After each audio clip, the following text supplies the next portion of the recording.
Hello guys, welcome back to my channel. तो आज हम अंडर द ग्रीन लाइट के नेक्स्ट पार्ट को स्टार्ट करने वाले हैं। चैप्टर के स्टार्ट में हम देखते हैं कि जिन शिनहाई कंस्ट्रक्शन के ऑफिस में था, जिसे देखते हुए जिन सीईओ से बोलता है क्या ये घटिया सी जगह शिनहाई फैमिली का ऑफिस है, और डिमांड करता है मुझे फूड और सोने की जगह चाहिए, या तुम ये चाहते हो कि मैं खुद ही तुम्हारे सब ऑर्डिनेट को पीट पीट कर उनके पैसे छीन लूं।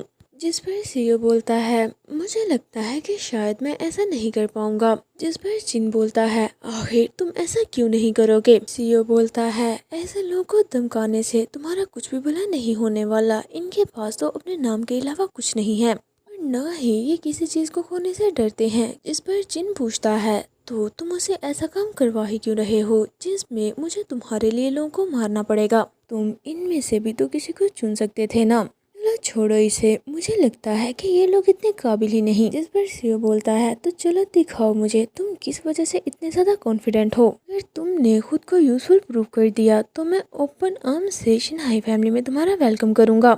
इसके बाद सिन दोबारा से रेस्टोरेंट की तरफ शिफ्ट होता है, जहाँ पर सीईओ ने जिनसे पूछा था क्या तुम अभी भी शिनहाई फैमिली में इंटरेस्टेड हो और तुम्हारा नाम क्या है, लेकिन जिन ने तो उसे कोई भी रिप्लाई नहीं किया था। इस पर सीईओ दोबारा से बोलता है मैंने पूछा तुम्हारा नाम क्या है।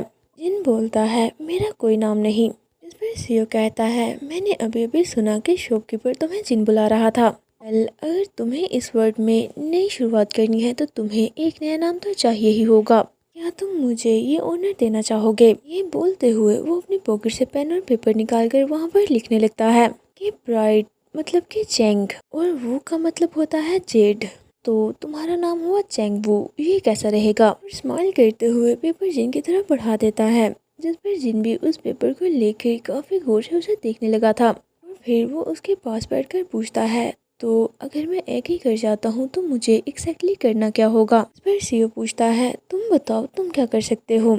जिन बोलता है सब कुछ। वो बोलता है तो फिर तुम मेरे लिए काम करो। इसके बाद हम लोन ऑफिस का सीन देखते हैं, जहाँ पर वो तीनों एक लेडी के सामने बुक कर रहे थे, जिन्हें देखकर वो लेडी सीईओ से पूछती है क्या तुम श्योर हो ना कि ये हमारे किसी काम भी आएंगे। तो नहीं, तुम्हें ये कहाँ से मिल गए, लेकिन मुझे तो बस ये लूजर लग रहे हैं। जिस पर सीईओ बोलता है तुम्हें इतनी जल्दी किसी को जज नहीं करना चाहिए, इन्होंने तो अभी तक खुद को इंट्रोड्यूस भी नहीं किया। इतने में डैनी भी वहाँ आ जाता है, जो कि जिनको देखते हुए बोलता है आखिर मेरे होते हुए आपको इन लोगों की क्यों जरूरत पड़ गई। और साथ ही जिनके मसल को टच करते हुए बोलता है क्या ये किसी को मार भी पाएगा, यानी कि बॉडी होना काफी नहीं, फाइट करना भी आना चाहिए।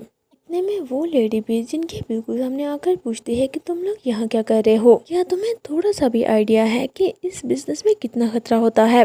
जिस पर जिन सीरियसली बोलता है जब तक मैं यहाँ से पैसे बनाऊंगा तब तक मुझे किसी चीज की कोई परवाह नहीं। जिनके एटीट्यूड को देखकर वो लेडी स्माइल करते हुए बोलती है ओह क्या सच में, तो चलो मुझे भी दिखाओ इस बिजनेस में रहकर तुम कैसे पैसे बनाते हो। ये बोलकर वो उसे सेल करने के लिए कुछ पिल्स दे देती है। इसके बाद हम उन तीनों को एक गली में बैठा देखते हैं, जहाँ पर युम्बल पूछ रहा था कि आखिर हम इन्हें कैसे सेल करेंगे। जिस पर जिन बोलता है इनमें से कुछ को हम कॉलेज कैंपस और बिजनेस पर्सन में बांट देंगे। कि ये बात सुनकर शेंगजी हैरान होते हुए बोलता है क्या तुम ये चाहते हो कि हम ऐसे ही दूसरों को फ्री में ये पिल्स दे दें। इस पर जिन स्माइल करके बोलता है हाँ तुमने बिल्कुल ठीक कहा, इन याद से उन्हें ये बताना मत भूल जाना कि अगर उन्हें और चाहिए तो वो इस गली से आकर ले सकते हैं। ऐसे ही कह के थोड़ी ही देर में उन्होंने बहुत से पैसे इकट्ठे कर लिए थे, जिसे कि वो अब उस लेडी के सामने जाकर रख देते हैं। इस पर सीईओ जिनके शोल्डर पर हाथ रखकर उसे बोलता है देखा ना, मैंने तुमसे पहले ही बोला था कि ये बच्चा सब कुछ कर सकता है। जिस पर वो लेडी बोलती है वैसे स्टार्टिंग में ये इतना भी बुरा नहीं है, आज के बाद से इस पूरे एरिया में सारी चीजें तुम ही हैंडल करोगे।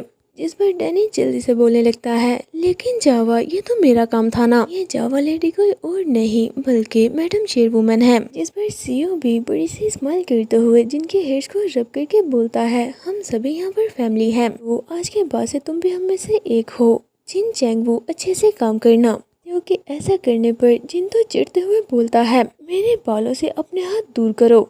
इस पर सीओ पूछता है क्या मैं ज्यादा ही टची हो रहा हूँ। हम उसके फेस से ये साफ देख पा रहे थे कि वो जिन के साथ कितना ज्यादा हैप्पी फील कर रहा था। जिस पर जिन बताता है इस पर्सन ने न सिर्फ मुझे नाम दिया बल्कि एक ऐसी जगह भी दी जहाँ से मैं बिलोंग करता था। के बाद हम उन सभी को एक जगह पर बैठा देखते हैं जहाँ पर सीओ मैडम चेयरवुमन से बोलता है जावा कैसा रहेगा कि हम इन बच्चों को आज बारबेक्यू ट्रीट करें। जिस पर वो बोलती है हाँ क्यों नहीं। बारबेक्यू का नाम सुनकर शेंगजी तो काफी ज्यादा एक्साइटेड हो गया था। वो चिल्लाते हुए बोलता है बारबेक्यू, इसके बदले में तो मैं हमेशा के लिए आपसे लड़ रह सकता हूँ। ये सुनकर जिनके फेस पर भी एक बड़ी सी स्माइल आ गई थी। उस टाइम तो ऐसी किसी चीज़ के बारे में मैंने सोचा भी नहीं था कि मेरी लाइफ इतनी भी बेकार नहीं और फाइनली ये ट्रैक पर आ चुकी है। अगले कुछ सालों तक मैं पूरी तरह से बस ऑर्गेनाइजेशन के ही काम करता रहा क्योंकि मेरे पास खोने को कुछ भी नहीं था। ऐसे और पावर के लिए दूसरों को मारना और बिल सेल करना मुझे एक अच्छी डील लगी थी। लेकिन जितनी बार भी पैसों के बदले में मैंने किसी को मारा, इसे यूज्ड टू होने के बजाय ये फीलिंग तो अंदर ही अंदर मुझे खाने लगी। हम देखते हैं अपने नाइफ से उसने किसी पर्सन को ब्रूटली मार डाला था जिसकी वजह से उसके हाथ ब्लड से भर चुके थे। अपने हाथ पर ब्लड देखकर उसकी पूरी बॉडी कांप जाती है। उसे लगने लगता है कि जैसे प्रिंस उसे बोल रहा हो जिन तुम भी बिल्कुल मेरे जैसे ही हो या तुम भूल गए, तुमने तो बोला था कि तुम्हारे जैसा बनने की बजाय मैं मरना पसंद करूंगा। इसे देखकर जिन काफी ज्यादा सीरियस हो गया था। वो जोर से अपने सर पर हाथ मारते हुए खुद को सेंसेस में वापस लाने का ट्राई करता है। मुझे तो लगा था कि फाइनली अब मैं इन सब चीज़ों से आज़ाद हूँ, लेकिन असल में तो ऐसा कभी भी नहीं हुआ। मैं तो हमेशा से ही इस ऑर्फनेज में ट्रैप था। इसके बाद सीन शिफ्ट होता है। हम जिनको देखते हैं जो कि इस टाइम फ्लोर पर बैठा हुआ था जिसकी हालत बिल्कुल भी ठीक नहीं लग रही थी क्योंकि शायद इस टाइम उसने पिल्स ली थी। में सीओ उसके पास आते हुए बोलता है वेल ये तो बहुत गलत बात है। अपनी ही सप्लाई से तुम ऐसे हाई कैसे हो सकते हो? क्या तुम जानते हो कि इससे कहीं ज्यादा अच्छी चीजें भी हैं? जिन बोलता है मैं होश में रहकर इस तरह की लाइफ को हैंडल नहीं कर पाऊंगा। जिस पर सीओ उसके बिल्कुल सामने बैठकर पूछता है क्या मैं तुम्हारी ठीक से केयर नहीं करता? आखिर तुम्हें और क्या चाहिए जिसके लिए तुम ऐसे खुद को डिस्ट्रॉय करने लगे? इस पर जिन बोलता है मुझे और मनी चाहिए। दफा जब मैंने अपना घर बाय कर लिया जो कि लीक ना होता हो और इतना ज़्यादा स्ट्रॉन्ग हो गया कि मैं अपनी चीज़ों को प्रोटेक्ट कर पाऊँ, तब मैं एक बच्चे को लेने जाऊंगा। और साथ ही अपने सर पर हाथ रखते हुए बोलता है लेकिन इस लाइफ की वजह से मैं उसे भूलता जा रहा हूँ कि आखिर वो कैसा दिखता था। जिस पर सीईओ उसके फेस को पकड़ते हुए बोलता है एक ठग का किसी भी बच्चे के साथ कोई लेना देना नहीं होता। इस पर जिन बोलता है तो मैं इसे छोड़ दूंगा। छोड़ने की बात सुनकर सीओ जिनकी तरफ देखते हुए कुछ सोचने लगता है और साथ ही उसके फेस को अपने सामने करते हुए उसे बोलता है क्या तुम्हें पता है कि कौन सी चीज़ तुम्हें इतना ज़्यादा स्ट्रॉन्ग बनाती है? क्योंकि तुम्हारे पास खोने को कुछ नहीं है तो तुम अपने लिए एक वीकनेस क्यों पैदा कर रहे हो? और साथ ही जिनको एक और पिल खिला देता है ये बोलते हुए कि माजी में जो कुछ भी हुआ वो बस तुम्हारे लिए रुकावट बनेगा, तो इससे बेहतर है तुम उसे भूल जाओ। जिन तो इस टाइम पहले से ही इतना ज़्यादा हाई था कि वो सीओ को रेजिस्ट ही नहीं कर पाता। उसके माइंड में मैथ्यू की मेमोरीज चलने लगती हैं जहाँ पर उसने बोला था कि प्लीज़ मेरे बारे में भूल मत जाना, चाहे तुम्हें जितना मर्जी टाइम लग जाए मैं यहीं पर तुम्हारे वापस आने का वेट करूँगा, मैं प्रॉमिस करता हूँ। इसे याद करते हुए प्रेजेंट में जिन यही सोच पाता है कि प्लीज़ मेरा वेट मत करना क्योंकि उसे भी अच्छे से पता था कि ऐसा होने की वजह से वो जल्द ही मैथ्यू को पूरी तरह से भूल जाएगा। इसके बाद सीन मैथ्यू की तरफ शिफ्ट होता है जहाँ पर उसने दोनों बॉडीगार्ड्स को हैमर से मारकर अनकॉन्शियस कर दिया था। उसका फेस और कपड़े ब्लड से भरे हुए थे। देखकर तो लग रहा था जैसे वो अभी तक अपने सेंसेस में नहीं है, पर तो बस जिन से मिलने का जुनून सवार था। दूसरी तरफ हम जिनको देखते हैं अचानक से उसकी हार्ट बीट काफी ज्यादा तेज हो गई थी और वो एक जोरदार झटके से बेड से उठता हुआ अपनी आइज ओपन कर लेता है। अपनी आइज ओपन करते ही उसके माइंड में सबसे पहला ख्याल मैथ्यू का आया था, पर वो अपने आसपास देखकर मैथ्यू को बुलाने लगता है, लेकिन मैथ्यू तो वहाँ पर नहीं था। उसकी बजाय शेंगजी रोता हुआ जल्दी से बॉस बॉस बोलते हुए उसके पास आने लगता है, जिस पर योमबाल जल्दी से उसे पकड़कर जिनके पास आने से रोकने लगता है। इसे ऐसा करते देखकर जिन ने तो साय करते हुए अपनी आँख बंद कर ली थी। में डॉक्टर बोलता है, थैंक गॉड कि तुम जिंदा हो। तुम्हारे स्टमक पर बुलेट लगी थी, लेकिन लगता है कि उससे तुम्हारे वाइटल ऑर्गन्स डैमेज नहीं हुए। तुम तो ऑलमोस्ट मरने ही वाले थे। अगर मैं न होता तो शायद तुम कब के मर चुके होते। जिस पर जिन अपने पेट पर लगी बड़ी सी पट्टी को चेक करते हुए मैथ्यू के बारे में पूछता है कि उस बच्चे का क्या हुआ। जिस पर शेंगची थोड़ा कंफ्यूज होते हुए बोलता है कि कौन सा बच्चा। बोलता है मैथ्यू रायन, उसके साथ क्या हुआ और इस टाइम वो कैसा है। इस पर शेंगची अपने हेयर्स को रब करते हुए थोड़ा ऑकवर्डली बोलता है, ओह उसके बारे में ये थोड़ा कॉम्प्लिकेटेड है। जिसे सुनकर जिन घबराते हुए पूछने लगता है, क्या उसे चोट लगी है, क्या उसकी हालत इस टाइम काफी खराब है। इतने में जेड वुमन भी वहाँ पर आ जाती हैं। वो जिनको देखते हुए बोलती हैं, ट्रैक्टर जिन, तुम तो अभी तक नहीं मरे। इस पर जिन कहता है, ग्रैंड माँ ये तो तुम्हें अपने बारे में बोलना चाहिए। जेड वुमन बोलती हैं, जरा देखो तो खुद को, तुम तो बिल्कुल पहले की तरह एरोगेंट हो। इस पर जिन तो गुस्सा करने लगता है। शेंगची उन दोनों को ऐसे बहस करता देखकर रोकने का ट्राई करते हुए बोलता है, मैडम चेयरमैन, जिन अभी अभी उठा है तो वो अपनी बात कंप्लीट कर पाता। इतने में मैडम चेयरमैन बोलती हैं, वो सभी तुम्हें तुम्हारी पोजीशन से हटाने वाले हैं। यहाँ तक कि उन्होंने तुम्हें हटाने के लिए एक बोर्ड मीटिंग भी बुला रखी है। अगर तुम वाकई ही शिनहाई कंस्ट्रक्शन को इनहेरिट करना चाहते हो तो तुम्हें सबसे पहले अपनी पोजीशन बचानी होगी। मैडम चेयरमैन की ये बात सुनकर जिन तो काफी ज्यादा चौंक जाता है। इसके बाद हम बोर्ड मीटिंग का सीन देखते हैं। यहाँ पर वो सभी जिनके बारे में विस्पर कर रहे थे कि क्या वो बच चुका है। एक पर्सन बोलता है, मैंने सुना कि उसकी हालत काफी ज्यादा क्रिटिकल है। इतने में एक पर्सन उन सभी से पूछता है जो जिन चैंगू को इस पोजीशन से हटाना चाहते हैं, प्लीज अपने हाथ ऊपर करो। इस पर एक पर्सन अपना हाथ ऊपर करके बोलने लगता है, जैसा कि तुम सभी को पहले से पता है, डायरेक्टर जिन चैंगू इस टाइम काफी ज्यादा इंजर्ड है और उसकी एब्सेंस बढ़ती ही जा रही है। कोई भी ऑर्गेनाइजेशन अपने लीडर के बिना बिल्कुल नहीं चलती। अगर ऐसा ही चलता रहा तो शिनहाई कंस्ट्रक्शन जल्द ही बहुत बड़े खतरे में आ जाएगी। और इसके अलावा अभी वो टाइम है जब हमें आगे बढ़कर शिनहाई कंस्ट्रक्शन को सपोर्ट करना चाहिए। ऐसा करके ही हम अपनी वैल्यू भी बढ़ा सकते हैं। जिसे सुनकर वहाँ पर बैठे दूसरे पर्सन भी उसकी बातों से एग्री हो जाते हैं कि शिनहाई कंस्ट्रक्शन को सपोर्ट करने के लिए हमें हर हाल में जिन चैंगू को उसके पोजीशन से हटाना ही होगा। जिसे देखकर एक पर्सन स्माइल करते हुए बोलता है, लगता है इनमें से ज्यादातर तो उसे हटाना चाहते हैं। दूसरा पर्सन बोलता है, मुझे बिल्कुल हैरानी नहीं हुई। बहुत से लोग एक बच्चे के सामने झुकने की वजह से पहले से ही काफी परेशान थे और सीक्रेटली ऐसा करने का ट्राई भी कर रहे थे। जिस पर दूसरा पर्सन बोलता है, ये देखकर मुझे बिल्कुल भी हैरानी नहीं हुई। बहुत से लोग पहले से ही ये सोचकर काफी परेशान थे कि उन्हें एक बेवकूफ बच्चे के सामने झुकना पड़ेगा, सिर्फ इसी वजह से कि वो मैडम चेयरमैन का फेवरेट है। पहले वाला पर्सन बोलता है, शेंगची और बमिंग के अलग होने से पहले तुम ब्रेंडन के राइट हैंड थे, तो तुम्हें ही इस कंपनी का नेक्स्ट हायर बनना चाहिए। ये पर्सन अभी भी सीक्रेटली बमिंग कंस्ट्रक्शन का एक साथी ही था। में वो पर्सन दोबारा से बोलता है, जो डायरेक्टर जिनको अपनी पोजीशन से हटाना चाहता है, प्लीज अपना हाथ ऊपर करे। जिस पर ऑलमोस्ट सभी लोगों ने अपने हाथ ऊपर कर दिए थे।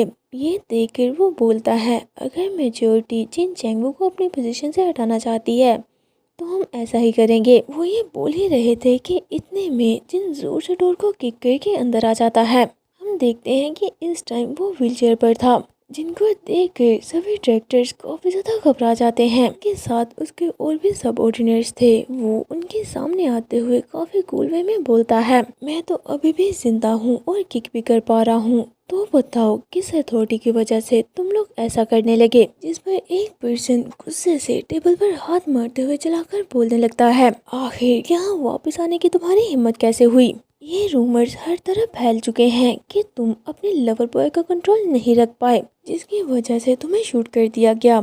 ऐसा सब होने के बाद हम अपनी कंपनी का फ्यूचर तुम्हारे जैसे पर्सन के हाथों में कैसे सौंप सकते हैं। इस पर जिन स्माइल करते हुए बोलता है, लवर बॉय, लगता है तुमने न्यूज़ नहीं सुनी। आर्ट म्यूजियम की कंस्ट्रक्शन जो कि मैं संभाल रहा था, वहाँ पर हमें $90 बिलियन से भी ज्यादा की ड्रीम बिल्स मिली हैं। लगता है वो रूमर्स वाला लवर बॉय वही फैक्ट्री वर्कर है जिसने के इन ड्रीम बिल्स को ढूंढा था। जिसने मुझे शूट किया वो पुमेन कंस्ट्रक्शन का आदमी था। तुम और वो गद्दार एक दूसरे से जितनी बार मिले हो, इसे देखकर तो लगता है तुम्हें पहले से इस बारे में पता होगा। तो चलो बताओ, तुम्हारे और मेरे रूमर्स में से किसके रूमर्स ऑर्गेनाइजेशन को ज्यादा डैमेज कर रहे हैं।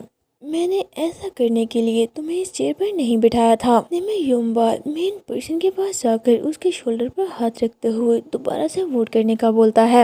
इसके ऐसा करने पर वो पर्सन तो काफी ज्यादा घबरा जाता है और फिर वो उन सभी से वही क्वेश्चन दोबारा से पूछता है कि जो जो डायरेक्टर जिनको टर्मिनेट करना चाहते हैं, प्लीज अपना हाथ ऊपर करो। लेकिन इस बार तो पूरा हॉल बिल्कुल साइलेंट था और कोई भी अपना हाथ ऊपर नहीं करता। इस पर वो बोलता है, फैसला हो गया, डायरेक्टर जिन की टर्मिनेशन को डिसमिस किया जाता है। डायरेक्टर जिन हमारी कंपनी का हेड ही रहेंगे। इस फैसले के बाद मीटिंग डिसमिस हो जाती है और सभी डायरेक्टर्स वहां से चले जाते हैं।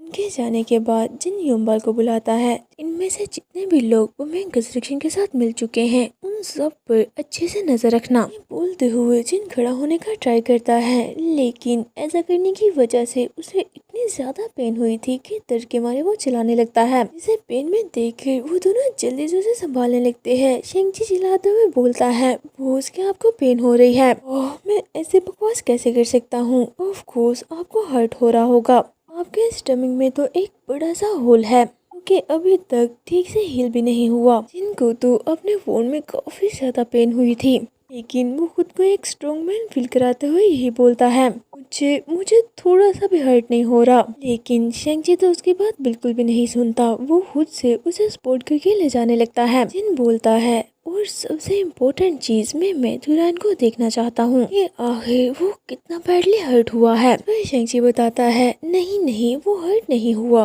वेल, ये एक लंबी स्टोरी है, लेकिन आपको उसके बजाय हमारे अपने आदमी के लिए वरीड होना चाहिए। इस पर्सन पूछता है, आखिर तुम क्या बात कर रहे हो? मैथ्यू कहाँ है?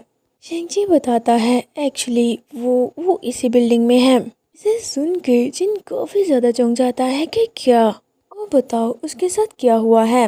जिस पर शेंगची बताता है, हमने उसे प्रोटेक्ट करने के लिए हाउस अरेस्ट कर दिया था, लेकिन वो हमारे लड़कों को हैमर से मारकर वहां से भाग गया और फिर कंपनी पर हमला करके आपको देखने की डिमांड करने लगा। बॉस, वो सच में आपके लिए काफी ज्यादा वरीड था। हम मैथ्यू को देखते हैं, जिसे कि इस टाइम एक ऑफिस के अंदर चेयर से बांध रखा था, जिसे सुनकर जिन फौरन ही मैथ्यू को देखने के लिए वहाँ पर आ चुका था।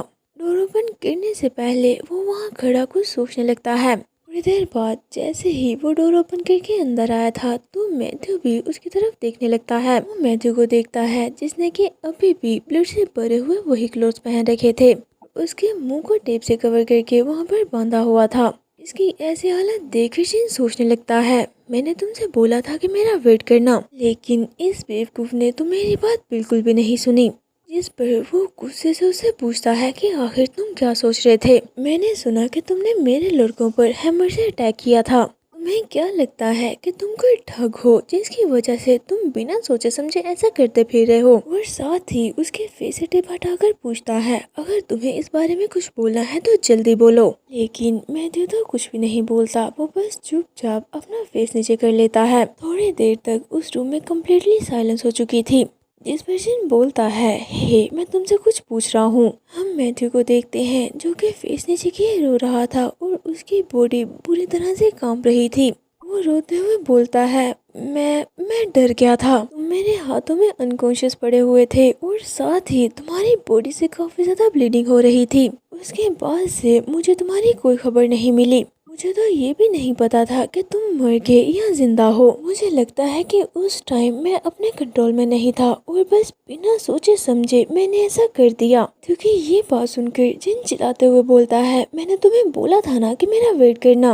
ये सब कुछ होने के बाद भी क्या तुमने कुछ नहीं सीखा? उस पर मैथ्यू भी उल्टा उस पर चिल्लाते हुए बोलता है, मैंने अपनी पूरी लाइफ लोगों के वापस आने का वेट किया है, लेकिन कभी भी कोई वापस नहीं आया, कोई एक पर्सन भी नहीं। ये बोलते हुए वो उसकी तरफ देखने लगा था, जिस पर जिन से कोई भी रिप्लाई नहीं कर पाता। वो बस थोड़ा शांत हो गया था। मैथ्यू अपने सर को उसके साथ लगाते हुए बोलता है, तुमने प्रॉमिस किया था तुम वापस मुझे लेने के लिए जरूर आओगे। मैथ्यू के ऐसा करने पर जिन पेन की वजह से फ्लिंच हो जाता है। लेकिन मैथ्यू तो प्यार से उसकी तरफ देखते हुए पूछता है, क्या फाइनली तुम्हें मेरे बारे में सब कुछ याद आ गया है? गाइस, आप सभी ने अब गैस करना है कि जिन उसे क्या रिप्लाई करेगा। क्या वो उसे बता देगा कि उसे याद है या वो नहीं बताएगा? जल्दी से अपना अपना आंसर कमेंट बॉक्स में लिखें। तो इसी के साथ ये चैप्टर यहीं पर एंड होता है। अगर आपको ये चैप्टर अच्छा लगा हो और आपने इसे यहाँ तक देखा है तो प्लीज़ इसे लाइक ज़रूर कर दें और साथ ही साथ मेरे चैनल फन एक्सप्लेनेशन को सब्सक्राइब भी करें। तो चलिए मिलते हैं आपसे नेक्स्ट वीडियो में। Until next video, take care of your self and bye bye.